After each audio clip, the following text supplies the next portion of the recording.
Hello everyone, मेरा नाम है संजना गुप्ता और आप सुन रहे हैं द संजना स्पीक्स। आपके इंग्लिश युवा भारती के third chapter the cop and the anthem के समरी के बारे में आज हम इस वीडियो में बात करेंगे। ये चैप्टर काफ़ी डिफ़िकल्ट और बहुत ही शार्प लैंग्वेज में आपके टेक्स्ट बुक में दिया गया है, बट मैं ये चैप्टर बहुत ही इजी और सिंपल लैंग्वेज में हिंदी में आपको समझा कर दूंगी, तो आपका ये चैप्टर बहुत क्रिस्टल क्लियर हो जाएगा।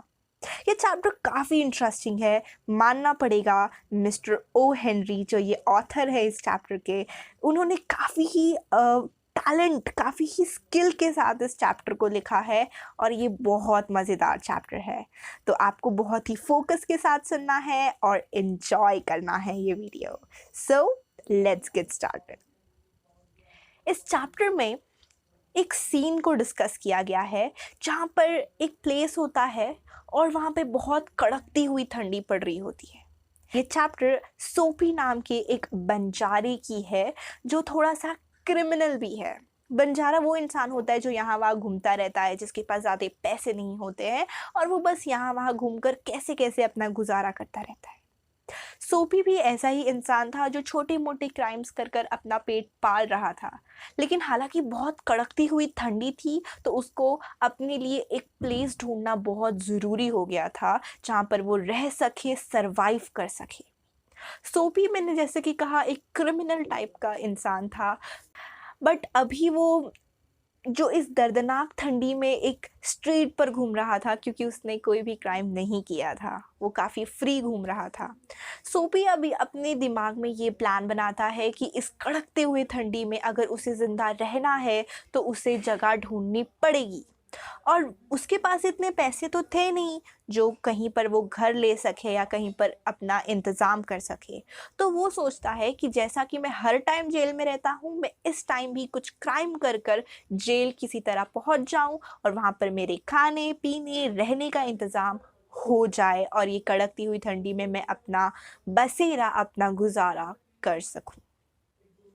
अब सोपी के दिमाग में ऐसा ख्याल आता है कि चलो हम थोड़ा सा ट्राई करते हैं और कोई क्राइम कमिट करके हम पुलिसमैन से अरेस्ट होते हैं और जेल में अपना इंतज़ाम करते हैं। अब क्या होता है, सोपी प्लान नंबर 1 एग्जीक्यूट करता है। उसे सामने एक लग्जूरियस कैफ़े दिखाई देता है जो कि बहुत ही हाई स्टैंडर्ड कैफ़े नहीं होता है जहाँ पर बहुत ही बड़े बड़े अमीर लोग जाते हैं, वो उसे दिखता है। तो वो क्या सोचता है, चलो मैं जाता हूँ और मुफ्त का खाना खाऊंगा वहाँ पर, और उसके बाद जब बिल आएगा तो मैं वेटर से कहूँगा मेरे पास पैसे देने के लिए आपको कुछ भी नहीं है, तो एक काम करो, मुझे पुलिस बुलाओ और मुझे अरेस्ट कर लो। सोपी का ये प्लान होता है, ठीक है।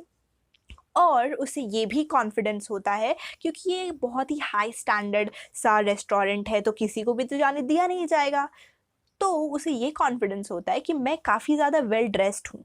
मतलब सोपी का जो दाढ़ी होता है वो काफ़ी छोटा छोटा होता है, उसने शेविंग की होती है, ठीक है। और उसके जो ऊपर का जो उसका शर्ट है वो काफ़ी ज़्यादा क्लीन होता है, अच्छा दिखता है। और उसके पास ना एक बोलते हैं ना, एक दुपट्टा टाइप रहता है जो मेंस लोग वेयर करते हैं, ठीक है, जो उसको एक लेडी ने दिया होता है किसी इवेंट पर, तो वो भी उसके पास होता है। तो वो काफ़ी ज़्यादा अपने आउटफिट के बारे में कॉन्फिडेंट होता है कि उसे उस लग्जूरियस कैफ़े में मिल ही जाएगा एंट्री। तो जब सोपी एंटर करता है तो वहाँ पर जो हेड वेटर होता है, ठीक है, वो उसका नज़र सोपी के कपड़ों पर जाता है। सोपी ने ऊपर से नीचे तक तो नहीं देखा था अपने आप को, उसने सिर्फ शर्ट तक देखा था जो कि वो वेल ड्रेस्ड, उसे ऐसे लग रहा था कि वो था। लेकिन वेटर ने उसके ट्राउजर्स को देखा, यानी कि जो जीन्स टाइप नहीं होता है उसे देख लिया उसने, जो कि बहुत ही फटा हुआ सा था, ठीक है। और सोपी के जूते भी खराब थे जो कि फटे पुराने थे। तो वेटर समझ गया कि ये कोई बड़ा इंसान नहीं है, ये कोई गरीब इंसान है या फिर कोई बदमाश है जो मुफ्त का खाना खाएगा और बिल नहीं पे कर पाएगा, तो इसे यहाँ से निकालना ज़रूरी है। तो उसे सोपी जैसे ही एंटर करता है वैसे ही वो हेड वेटर उसे बाहर कर देता है, उसे भगा देता है उस कैफ़े से। तो सोपी बहुत ज़्यादा डिसअपॉइंटेड हो जाता है क्योंकि उसका प्लान नंबर 1 फेल हो जाता है। अब सोपी के पास दूसरा रास्ता तो था नहीं, तो वो दूसरा प्लान बनाता है जो किसी तरह वो अरेस्ट हो सके, ठीक है। तो वो क्या करता है, वो एक बड़े से शॉप में जाता है, शॉप के बाहर जाता है, जिसका जो विंडो होता है ना वो पूरा ग्लास से बना हुआ होता है, ठीक है। तो सोपी क्या करता है, एक पत्थर उठाता है और स्ट्रीट से ही जोर से ऊपर मारता है और वो ग्लास चकनाचूर हो जाता है, ठीक है। तो सोपी यहाँ वहीं पर बहुत ही अपने आराम से अपने जेब में हाथ डालकर यहाँ वहाँ देखता रहता है, पुलिस के आने का इंतज़ार करता होता है। अब लोग जो होते हैं आसपास के काफ़ी ज़्यादा शॉक्ड हो जाते हैं कि इतना महंगा ग्लास किसने तोड़ दिया। तो वो भाग भाग कर आते हैं, वहाँ से एक पुलिसमैन भी भाग कर आता है और पूछता है ये किसने तोड़ा ये ग्लास। तो सोपी जो होता है वो कहता है पुलिसमैन, क्या आपको नहीं लगता मैंने ये ग्लास तोड़ा होगा क्योंकि मैं यहाँ पर खड़ा हूँ।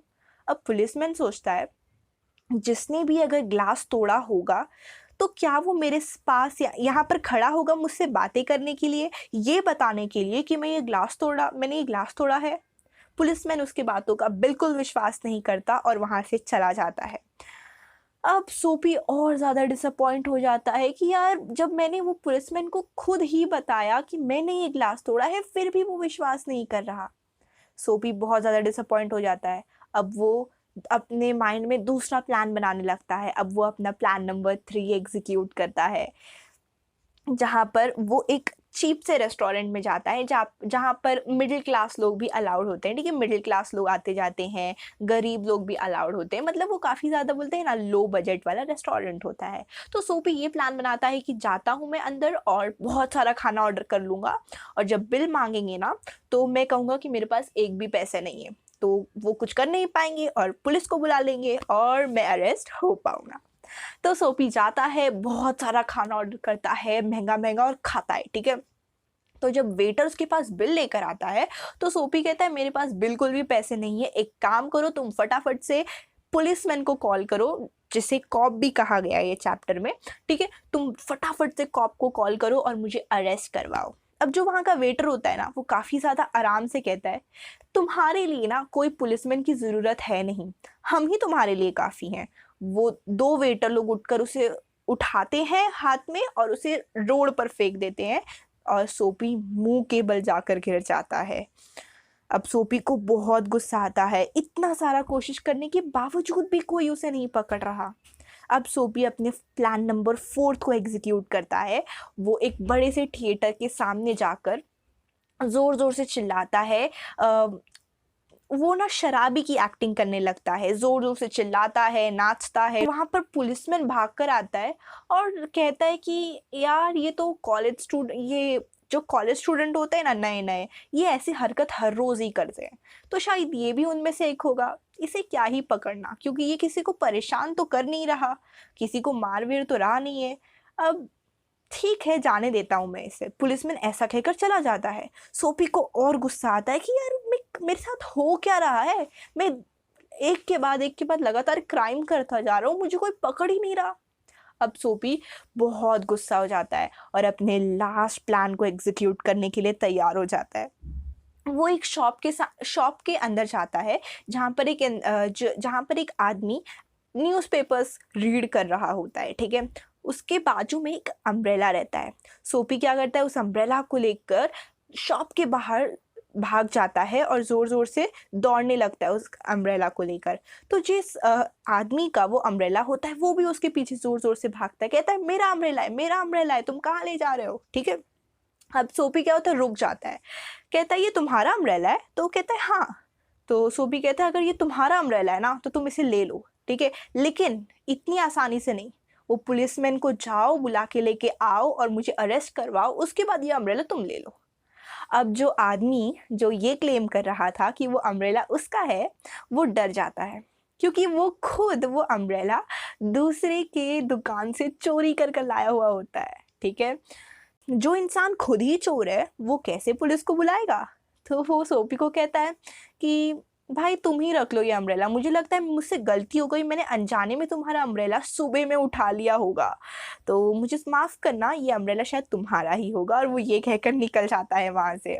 सोपी को इतना गुस्सा आता है कि यार ये हो क्या रहा है, एक के बाद एक इतना जेंटलमैन जैसा लोग मुझसे क्यों बिहेव कर रहे हैं। अब सोपी एक चर्च के बाहर जाकर खड़ा हो जाता है और एक पार्क बेंच के पास जाके बैठ जाता है। उसके कानों में धीमा धीमा सा आवाज़ आता होता है एंथम का। चर्च में जो लोग नहीं गाते हैं प्रेयर्स, जो बहुत ही सॉफ्ट होता है, जो बहुत प्लीजिंग होता है सुनने में, तो उसके कानों में वो आवाज़ आती है। वो सुनता है, उसे वो काफ़ी ज़्यादा पीसफुल महसूस होता है और उसे ये रियलाइज़ होता है ना कि वो जो भी ये काम कर रहा है ना, ये क्राइम्स कर रहा है ताकि उसे किसी तरह जेल में ले जाया जाए, वो ये गलत कर रहा है।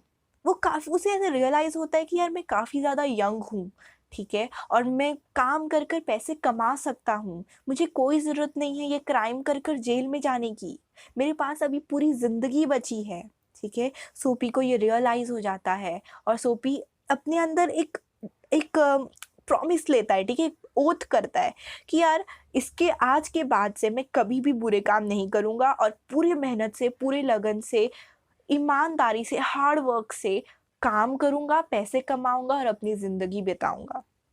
उसे ये रियलाइज़ होता ही है कि उसके शोल्डर्स पर कोई आदमी हाथ रखता है। तो जब सोपी पीछे मुड़कर देखता है तो वो एक पुलिसमैन होता है और पुलिसमैन कहता है अब टाइम आ गया है मैं तुम्हें अरेस्ट कर लूँ। क्योंकि उसने जो भी इंसिडेंट किया होता है अब सोपी उसके लिए ज़िम्मेदार होता है और ये पुलिसमैन को पता लग गया होता है।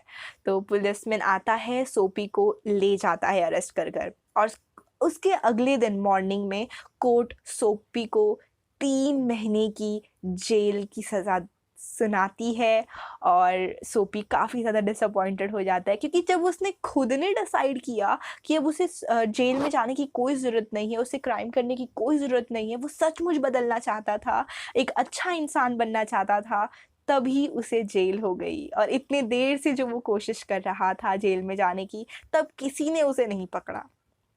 तो ये बहुत ही इंटरेस्टिंग स्टोरी थी, बहुत ही मज़ेदार स्टोरी थी जो आपके चैप्टर में दी गई है। आई होप आपको भी ये चैप्टर अच्छे से समझ आया होगा और अगर आपको ये वीडियो पसंद आया तो please like the video, share it and subscribe the